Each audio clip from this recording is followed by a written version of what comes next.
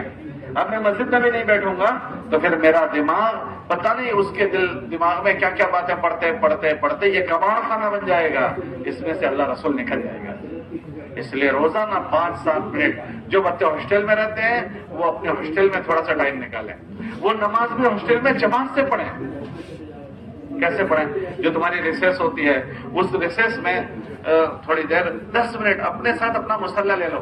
چھوٹا سا مصلی ہوتا ہے, آج کل تو سفر کے مصلی پلاسٹک کے ہوتے ہیں. ریسیس میں پڑھ لو. اپنی نماز کسی حال میں مت جانا. تم اجتماعی نماز پڑھو گے نا, بھائی بیٹا کہاں جاتے ہو تم؟ ایسا نہ کرو بچوں, ایسا نہ کرو. ہم تو بات سمجھنے کی سمجھانے کی کہہ رہے ہیں اور آپ ابھی سے اٹھ کر جا رہے ہو. اچھا لگتا ہے آپ کو اور ہنس رہے ہو ابھی. اچھا خدمت میں جا رہے ہیں. اور میں یہ عرض کر رہا تھا کہ بھائی خدمت کے نام پر سارے ہی جاؤ گے کیا؟ ہے بھائی, خدمت کے نام پر سبھی چلے جاؤ گے؟ میں عرض یہ کر رہا تھا کہ کیا کہہ رہا تھا کہ نماز کو کوشش کرو اجتماعی پڑھو. تمہاری برکت سے اس اسکول میں بہت سارے اور مسلمان ہوں گے. ان کی وہ ایسے دیہاتوں کے ہوتے ہیں کہ ان کے بعض دیہاتوں میں مسلمان ہیں لیکن وہاں مسجد نہیں ہے.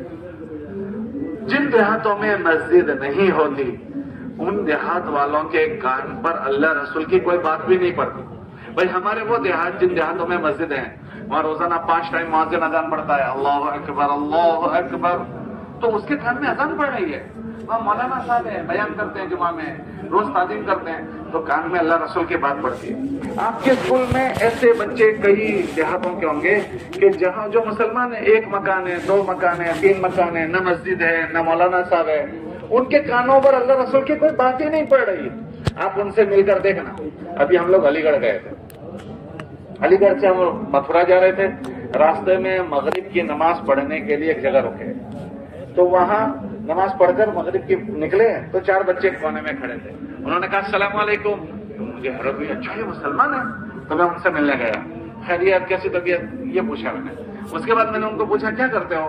کہا میں یہاں اس ہوٹل میں ہمارے بہنوئی کام کرتے ہیں, ان سے ملنے گئے. تو میں نے کہا کہ آپ نے ہمارے ساتھ نماز نہیں پڑھی؟ ہم نے نماز پڑھی. تو کہنے لگے ہمیں نماز پڑھنا نہیں آتی ہے. میں نے کہا کیوں, آپ کہاں رہتے ہو؟ کہ یہیں ہمارا 40 کلومیٹر پر گاؤں ہے, وہاں رہتے ہیں. تو نہیں 40 کلومیٹر نہیں اور کم کہا انہوں نے, کہ وہاں گاؤں ہے وہاں رہتے ہوں. آپ کو کیوں نہیں آتی ہے؟ کہ ہمارے گاؤں میں مسجد نہیں ہے, ہمارے گاؤں میں مولانا صاحب بھی نہیں ہے. کتنے مسلمانوں کے مکان ہیں؟ وہ کہنے لگے 40 مکان ہیں. کتنے مکان ہیں؟ لیکن نہ مسجد ہے نہ مولانا صاحب ہے نہ ہم نے مدرسہ پڑھا ہے. میں نے کہا آپ کو اسلام کی کوئی چیز آتی ہے؟ انہوں نے کہا آتی ہے. کیا آتا ہے؟ کہ ہم مسلمان ہیں, کلمہ آتا ہے. میں نے کہا اچھا کلمہ سنا. تو انہوں نے بیچاروں نے ٹوٹا ہوا کلمہ سنایا. چلو اتنا تو ہوا, کتنا تو یاد تھا, لا الہ الا اللہ محمد, انہوں نے سنایا, میں نے سن لیا. اب یہ مسلمان ہیں, 40 مکان وہاں ہے, لیکن انہیں اسلام کی کوئی چیز پتا نہیں. ایسے ہزاروں بچے ہماری اسکولوں میں پڑھتے ہوتے ہیں, وہ دیہاتوں سے پڑھ کے آتے ہیں. اب آپ نے اگر وہاں ہاسٹل میں ہو 5-7 منٹ تعلیم شروع کر دی, کوئی کمرے میں اپنے کلاس میں، تو اس ہاسٹل میں ان بچوں کو بھی اللہ رسول کو سننے کا موقع ملے گا، تو آپ کی پڑھائی کے ساتھ ساتھ ان بچوں کا دینی ذہن بن جائے گا۔ اگر وہاں آپ کہیں درخت کے نیچے نماز پڑھ رہے ہیں، کسی کونے میں نماز پڑھ رہے ہیں، اب وہ جو ایسے نئے دیہاتوں کے بچے ہیں وہ آپ کے ساتھ نماز پڑھنا شروع کر دیں گے، تو وہ نماز سیکھ کر دیں۔ ہمارے وہاں ایک ماڈرن اسکول ہے، تو اس اسکول میں لڑکے اور لڑکیوں کا سیم یونیفارم ہے۔ کیسا یونیفارم؟ سیم، جینس اور ٹی شرٹ سب کو پہننے کا۔ تو ایک لڑکا ملا، وہ کہنے لگا کہ ہمارے وہاں کون مسلمان ہے ہمیں پتہ نہیں ہے، کون کون مسلمان ہمیں نہیں پتا ہے، کیونکہ ہم سب کا یونیفارم کیسا ہے؟ سیم ہے، پتہ نہیں چلتا کون مسلمان ہے۔ تو اب ہم کیا کریں، ہم کیسے نماز پڑھیں؟ ہم نے ان کو کہا کہ آپ کے پاس ریسیس وغیرہ چھٹی جو ہوتی ہے اس میں آپ نماز پڑھو، جو مسلمان ہوں گے تمہارے پاس آ کر وہ نماز پڑھنا شروع کر دیں گے۔ کہ ہمارے وہاں دھارمک ودھی کوئی نہیں کر سکتے ہمارے کمپاؤنڈ، کوئی بات نہیں، مت کرو بھائی، تم کمپاؤنڈ کے باہر چلے جاؤ، روڈ کے وہاں درخت پر پڑھ لو۔ اگر صحیح ترتیب سے نماز پڑھیں کوئی کبھی منع نہیں کرتا، ہماری غلط ترتیب سے منع کرتے ہیں۔ کس سے منع کرتے ہیں؟ دیکھو آپ سب سالہ سال سے ہوائی جہاز میں نماز پڑھ رہے ہو، ٹرینوں میں پڑھ رہے ہو، کبھی ہم ٹرین میں پڑھے نا تو بیچارے جو ہمارے ملک کے لوگ ہوتے ہیں وہ جگہ دے دیتے ہیں، بھائی پڑھ لو آپ ماشاءاللہ، بولو ایسا کرتے ہیں نہیں کرتے، کبھی کوئی منع نہیں کرتا۔ لیکن ہم 5 آدمی لمبی صف کر کے پڑھیں تو پوری دنیا کو ڈسٹرب کریں گے۔ ہماری غلط ترتیب پر لوگوں کو اعتراض ہے۔ کس پر اعتراض ہے؟ غلط ترتیب پر۔ لوگوں کو حیران تھوڑی کریں گے، بھائی سفر میں نماز پڑھنی ہے اور قصر پڑھنی ہے۔ قصر مان لو مسافر ہے، قصر پڑھو، 2 پڑھو، مختصر پڑھو۔ تم وہاں بزرگ بن گئے ہو، لمبی نماز پڑھ رہے ہو، لوگوں کو حیران کر رہے ہو، تو وہ تو سب لوگ پریشان کریں گے۔ غلط ترتیب پر لوگوں کو اشکال ہے، صحیح ترتیب پر کسی کو اشکال نہیں۔ جہازوں میں لوگ نماز پڑھ رہے ہیں، کبھی کسی کو کوئی اشکال نہیں ہوتا، لیکن غلط پڑھو گے تو سب کو اشکال ہے۔ غلط پڑھنے پر تو ان سے کہا کہ آپ اس طرح کرو، تو وہ تھوڑے دنوں کے بعد بچہ ملا، وہ کہنے لگا کہ ہم نے ایسا ہی کیا کہ ہمارے کمپاؤنڈ کے باہر جو درخت تھا اس کے نیچے میں اور میرا دوست نماز پڑھنا شروع کیا۔ تو ہمارے اسکول میں ہاسٹل میں اور مسلمان بچے تھے، انہوں نے بھی دیکھا اچھا تم بھی مسلمان ہے، تم مسلمان ہو، تو وہ اس نے شروع کیا۔ پھر چوتھا لڑکا آیا، تم بھی مسلمان، کہا تو ہم 15 بچے جمع ہو گئے۔ کتنے بچے؟ کہ نماز کے عمل نے امت کو جمع کر دیا۔ وہ دیہاتوں کے بچے تھے لیکن پتہ ہی نہیں چلتا تھا کون کون مسلمان ہے۔ 15 بچے۔ پھر اس کے بعد انہوں نے کہا بہت ساری بچیاں آئی، ہم بھی مسلمان ہیں، ہم بھی مسلمان ہیں، کہ مسلمان کا ایمان بچ گیا، ورنہ مسلمان پتہ نہیں کن کے ساتھ اپنے صبح شام کر لیتا تھا، گناہوں کے ساتھ کر لیتا تھا۔ ہاں پھر وہ بچے پوچھنے لگے کہ اب ہم نے ان مسلمان بچیوں کو پہچان لیا، اب ہم دیکھتے ہیں ان بچیوں کو کسی غیر کے ساتھ تو ہمارا دل دکھتا ہے، ہم کوشش کرتے ہیں اس سے اس کے ایمان کو بچا لیں، دین کو بچا لیں، کہ نماز کے عمل نے ان کو غلط جانے سے بچا لیا۔ تو یہ بڑا عمل ہے۔ تو جو بچے ہاسٹل میں ہوتے ہیں وہ بچے اپنی نماز کی حفاظت کریں، اپنے بستر اپنے بستے میں مصلی رکھیں، اور اللہ کا بہت بڑا حکم ہے جو چھٹی کا وقت ہو اس میں آپ اپنی نماز سے پڑھ لو، اپنی نماز پڑھ لو، اور کوشش کرو جماعت سے پڑھو، 2-3 ہو تو جماعت سے کرو، اور بچے بھی تمہارے ساتھ آئیں گے۔ اپنے کمرے میں آپ 5-10 بچے ہو، کوئی 5-7 منٹ تعلیم کر لیا کرو تاکہ تمہاری حفاظت ہو جائے، اور مسلمان بچے ہوں گے وہ بھی آپ کے پاس آ جائیں گے ہاسٹل میں۔ اگر یہاں ہاسٹل والے بچے نہیں ہیں تو اپنی مسجد کی تعلیم میں بیٹھ جاؤ، 5 منٹ 7 منٹ، مسلمان کیسا ہوتا ہے، مسلمان کی کون سی زندگی سے اللہ راضی ہے، وہ زندگی روزانہ سنو تو بہت سارے جراثیم سے بچ جاؤ گے۔ تم یہاں اکثر کسان لوگوں کی اولاد ہے نا، یہاں تو اکثر کسان ہے، جب تم غلہ اگاتے ہو، غلہ اگاتے ہو، گیہوں چاول، تو ایک لائن یہ ہوتی ہے، ایک لائن یہ ہوتی ہے، اس کے بیچ میں کچھ گھاس پھوس خود اگ جاتی ہے، تو کسان آدمی کیا کرتا ہے، اس کو چھوڑے رکھتا ہے، اس کو نکال لیتا ہے۔ ارے ذرا زور سے بولو، کیوں نکالتا ہے؟ کیوں نکالتا ہے؟ اس کو اگر چھوڑی رکھی تو کیا خراب ہو جائے گی؟ فصل۔ اس کا پانی وہ چوس لے گی، اس میں کھاد ڈالیں گے اس کی طاقت وہ چوس لے گی، بولے یہی ہے۔ تو زندگی جیسے گھاس کو، گیہوں اور چاول میں جو زائد چیزیں اگ جاتی ہیں اس کو ہم نکال لیتے ہیں، کہ زندگی میں زائد چیزیں اگ جائے گی، وہ ہماری طاقت کو چوس لے گی، جو طاقت جہاں لگنی تھی اس کی بجائے اور چیزوں میں لگے گی، پیسہ بھی اور جگہ لگے گا، جان بھی اور جگہ لگے گی۔ ایک آدمی غلط بات کا ہاسٹل میں، کالج میں گناہ کا عادی بن گیا، اب اس کے ابا جو پیسے بھیجیں گے وہ نیکی کرنے میں لگائے گا، گناہ کرنے میں لگائے گا، گناہ کرنے میں لگائے گا۔ اس کو اللہ نے جو طاقت دی ہے اس کے اپنے جسم میں، وہ غلط بات کا عادی بن گیا تو وہ اپنی ہاسٹل میں رہ کر گناہ میں وہ طاقت لگائے گا یا نیکی میں لگائے گا؟ کہ وہ غلط چیز اس کی طاقت کو چوس لے گی، اس کی فصل کو خراب کر دے گی۔ ان غلط چیزوں کو گھسنے مت دو، اور اگر گھس جائے فوراً نکالو، ورنہ یہ تھوڑے دن کی لذت ہے لیکن اس کا انجام بہت خطرناک ہے۔ ایک شاعر کا آپ کو میں شعر سناؤں انجام کا۔ وہ شاعر نے 2 شعر پڑھے۔ ایک شعر پہلا پڑھا، لذت کے شوق میں گناہ نہ کرو۔ پہلا یہ شعر ہے، مشقت کے خوف سے نیکی نہ چھوڑ۔ کوئی بھی نیکی کرنی ہو تو تھوڑا بوجھ پڑتا ہے، مشقت۔ تہجد میں اٹھنا مشقت ہے، تسبیح پڑھنا مشقت، قرآن پڑھنا تھوڑی دیر۔ تو اس نے کہا مشقت کے خوف سے نیکی نہ چھوڑ، مشقت جاتی رہے گی نیکی باقی رہے گی۔ اب تہجد میں اٹھنا مشقت تھا، وہ چلی گئی لیکن نیکی باقی رہ گئی۔ قرآن پڑھنا تھوڑی دیر بوجھ لگ رہا تھا، وہ چلا گیا تھکن لیکن نیکی باقی۔ دوسرا شعر اصل سنانا ہے، وہ یہ ہے، لذت کے شوق میں گناہ نہ کر، لذت جاتی رہے گی گناہ باقی رہے گا۔ ایک لڑکی جا رہی ہے، مجھے لذت آئی، میں دیکھ رہا ہوں، وہ تو چلی گئی، میری تھوڑی ہو گئی، وہ تو چلی گئی، لیکن میرے کھاتے میں آنکھوں کا زنا لکھ دیا گیا، آنکھوں کا زنا لکھ دیا گیا۔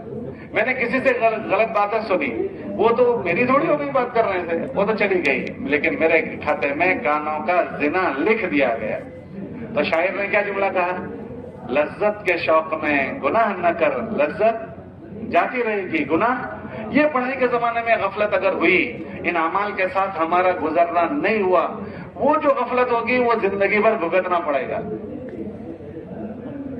ہنس ہنس کے کیے ہوئے جو پاپ ہوتے ہیں نا، وہ رو رو کر بھگتنے پڑتے ہیں۔ ہنس ہنس کر کیے ہوئے پاپ ہیں یہ، ہنس ہنس کر کیے ہوئے گناہ، وہ رو رو کر بھگتنے پڑتے ہیں۔ اس لیے اپنے آپ کو ان چیزوں سے، یہ جراثیم ہمیں نہ لگ جائیں، اس کے لیے روزانہ اپنی نمازوں کا اہتمام۔ کتابوں میں آتا ہے نمازی آدمی کو شیطان نوالا نہیں بنا سکتا، بے نمازی آدمی کو فوراً شیطان لقمہ بناتا ہے۔ دیکھ تو نمازیں نہ جائیں، روزانہ تعلیم میں بیٹھو، روز تعلیم میں بیٹھو، 2-5 منٹ سنو، 3 کام ہو گئے۔ چوتھا کام کیا کرو؟ چوتھا کام یہ کرو کہ تمہارے ہاسٹل میں اور بھی مسلمان بچے پڑھتے ہیں، ان کے ہمدرد بنو۔ ہم سب کے ہمدرد بنیں گے، ایمان والوں کے بھی ہمدرد، غیر ایمان والوں کے، سب کے ہم ہمدرد بن کر اس دنیا میں آئے ہیں۔ ہمارے نبی رحمت للعالمین ہیں، پوری دنیا والوں کے لیے رحمت بن کر آئے، تو ہمارے غیر ایمان والے ہیں، ان کے ہم ہمدرد بنیں گے۔ ان کی کوئی ضرورت ہے ہم ان کے کام آ جائیں گے، ان کو کوئی مدد کرنی ہے ہم مدد کریں گے، لیکن ان کے درمیان میں ایمان والوں کے خاص ہمدرد کے کیا بنیں گے کہ یہ ہمارا ایمان والا بھائی، میں 11th میں ہوں، میں 12th میں ہوں، میں فرسٹ ایئر میں ہوں، میں سیکنڈ ایئر میں ہوں، ہمارے ہاسٹل میں میری کلاس میں یہ 5 بچے ایمان والوں کے ہیں، الگ الگ دیہاتوں سے وہ آتے ہیں، ان کے وہاں مسجد نہیں، مدرسہ نہیں ہے، ان کے وہاں کچھ نہیں، تو میں ان سے دوستی کروں، یاری لگاؤں، کیا کروں بولو؟ دوستی کروں۔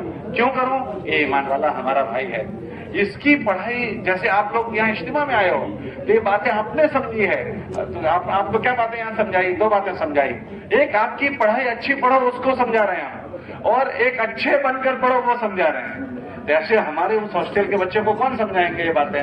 کہ میں سمجھاؤں گا۔ اس کے لیے ایک تو ان سے دوستی کرو، ایک ایمان والے کی تم روزانہ دوستی کرو۔ وہ دوستی کر کے آپ کو کیا کرنا ہے؟ وہ دوستی کر کے اس کو وہ یہی باتیں سمجھانی ہے جو آپ کو یہاں سمجھاتے ہیں۔ دوستی پہلے کرو، دوستی کر کے اس سے دوستی کر کے اس کو یہ سمجھاؤ، بھائی اللہ نے ہم کو اسکول میں پڑھنے کا موقع دیا ہے، ہم اچھے سے اچھا کیسے پڑھیں، اسلام سستی نہ کریں، ہم ٹاپ 10 جائیں گے۔ ہم کیسے جائیں گے؟ ارے بولو تو صحیح، ٹاپ 10۔ ہم پیچھے سے نمبر نہیں لائیں گے، آگے سے نمبر، ٹاپ 10 میں ہم جائیں۔ اس کے لیے ہماری پڑھائی اچھے سے اچھی کیسے ہو؟ اب کوئی بچہ پڑھائی میں سستی کر رہا ہے تو ہم اس کو سمجھائیں گے، بھائی تمہارے ماں باپ نے بڑی امیدوں سے آپ کو یہاں بھیجا ہے، ایسا نہ کرو، تھوڑی سی محنت کر لو، ہمارے اچھے نمبرات آ جائیں گے، ہماری اچھی پڑھائی ہو جائے گی۔ اس کی پڑھائی کو اس کو فکر دلاؤ، کون؟ ہم دلائیں گے۔ وہ کیوں؟ میرا بھائی ہے، ایمان والا میرا بھائی۔ ہمارے نبی نے فرمایا کہ ایمان والا ایمان والے کا کیا ہے بولو؟ اور فرمایا کہ تم میں سے کوئی آدمی اس وقت تک مومن نہیں ہوگا جب تک اپنے بھائی کے لیے وہ چیز پسند نہ کرے جو اپنے لیے پسند کرتا ہے۔ ایک تو اس سے پرسنل ملاقات کرو۔ کب کرو؟ آپ کے پاس ملاقات کے 3 ٹائم ہیں۔ کتنے ٹائم ہیں؟ ارے بولو کتنے ٹائم ہیں؟ آپ کہو گے ہمارے پاس اسکول میں ٹائم نہیں ہے، نہیں ٹائم ہے۔ آپ اسکول شروع ہونے سے 10 منٹ پہلے چلے جاؤ،